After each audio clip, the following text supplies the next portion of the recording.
back to The Person Everyone Needs. Before we get started today, I want to tell you that my first book, The Person Everyone Needs, has come out. It's a study on the person of Jonathan and how to find purpose in your life and how to strategically make decisions to go in the right direction for your future.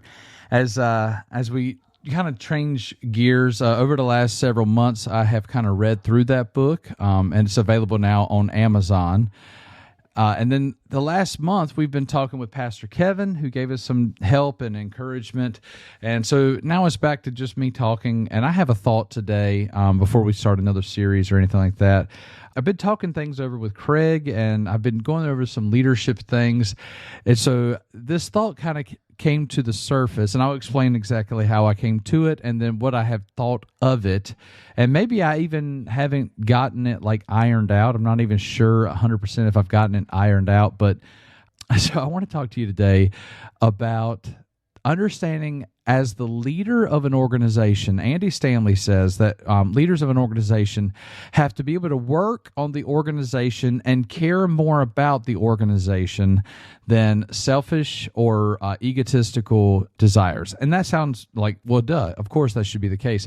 But that is a hard practice to have, to never make a decision that will benefit you over benefiting the organization. So that's what a good leader does. And that's one of those things, like in my character, I've done all that I can to really encourage myself in that direction, but to continuously not be selfish in the decisions that I make, that I'm trying to do what I can that's best for the organization, for growing the organization, which is a little bit easier because my organization is led by God the Father. And so I try my best to maintain our character and our mission according to what He's called us to do. Well, here's another thing. When I was at a conference a few weeks ago at the church on the Highlands, they mentioned that there are two things that everybody seeks and wants in relationship, but specifically, and when they're looking for a church family, there's two major things that they want. Number one, they want to be known. They want to be connected to. They want to be known. They want to be seen. They want to be heard. There's a value sense that they want to experience. And the second thing is the one thing that got me, and is that every person wants to feel needed. Now, with that first thing I was talking about in leadership, about not being egotistical and that kind of thing, I also don't like the manipulative nature of trying to make people feel needed and being abandoned when they don't feel needed, and then doing what's best for the organization and all that kind of thing. So I have largely tried my best to, not lead out of need, not to lead out of need, but to lead out of what is right. And then when it comes to having others around me, to not play to people's insecurities and try to make them feel needed, definitely make them feel known. I do all that I can to let them be seen and heard and understood and valued.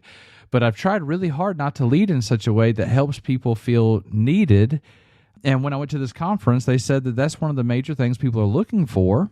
So it's had me thinking for a while, do I need to change my perspective on that?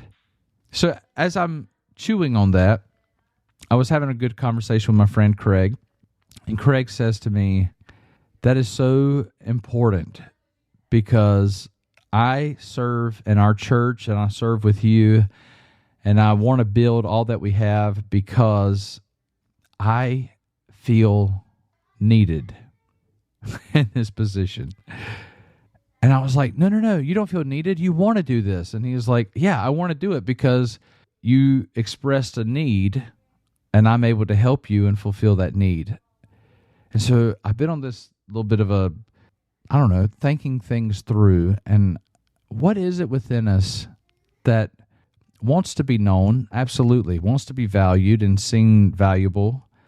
But beyond that, we like to know that we are fulfilling a need in the world, that without us, that there's a hole in the world somewhere, that we are not just filling air or just sustaining a space, but we're actually taking the time to make a difference. What do we do with that? I want to be a leader who leads so righteously that I don't need the organization and I don't use the organization to fulfill my need.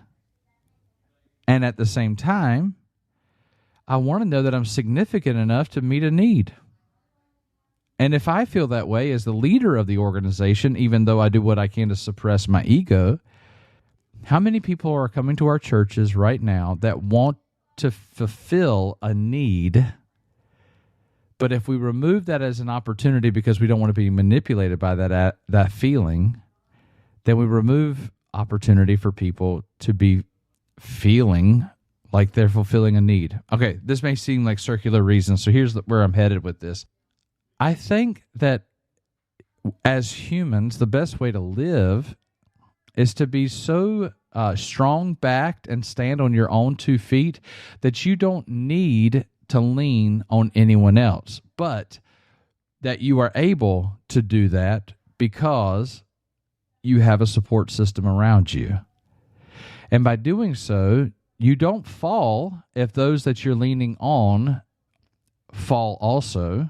You're able to stand back up. But we don't live in such a way that we're not leaning on one another. We need to have people around us that we can lean on.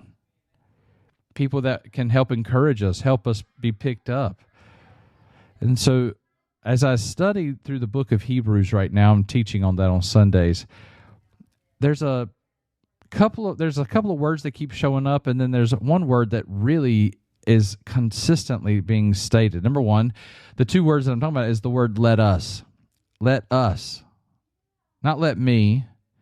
Not just you. Let us. Let's do this together. Let's pick up and continue walking together. Let's not give up. Let's not fail. Let's not shrink back. Let's not break our backs on anything. Let us continue to move forward. Let us continue to build up. Let us make right. Let us continue to consider this person, Jesus. Let us not forsake the assembling of ourselves. Let us continuously take up the word that is sharper than any two-edged sword, that is living and active. And then the other word is encourage one another, exhort one another, build up one another. Put your courage in someone else's chest. Build others up. So here's what I guess I'm saying right now is, so yes, I want you to be independent enough to be able to stand on your own hind legs and with your straight back and live according to what God has for you in your life. But at the same time, we have to be willing and able to lean on others and to trust others and to have needs in our lives met by other people, to be encouraged by other people, to continuously walk with other people, to be considerate of other people. So with that, Craig was right. Well, Andy Stanley's right. Well, Church in the Highlands Conference. I mean, all of these things are kind of melding together. Every one of us, we want to be known and valued for who we are. And then we want to know that we can make a difference. And because I exist, something is changing. And by the way, I wrote a book called The Person Everyone Needs. Here I had a philosophy for a long time that I wanted to make sure that everybody knew I didn't need anybody. And then I wrote a book with the idea of the person everyone needs. And there was something a little bit egotistical about it because I wanted to be somebody that everyone else needs, but I don't want to need anybody else. So not only do you need to spend time being empathetic and getting to know others, but you also need to allow yourself to need others. And in that, what is being built there? Number one, when you are known and affirmed for who you are, that's your identity that's being seen. And number two, what is your destiny? Is to make a difference in someone else's life. And when you can fulfill a need that impacts somebody else, that leaves a legacy, which actually is everything that I wrote and I've been thinking on the last few years. And so I am changing the wording of my leadership philosophy. I am not trying to dismiss people who need to be needed. I am going to try to start helping people recognize that they are needed, valued and known, but also useful and needed. Because people who have found a place and a space where they can express that, and people who help others feel welcome and being known and being needed, that's a person that everyone needs.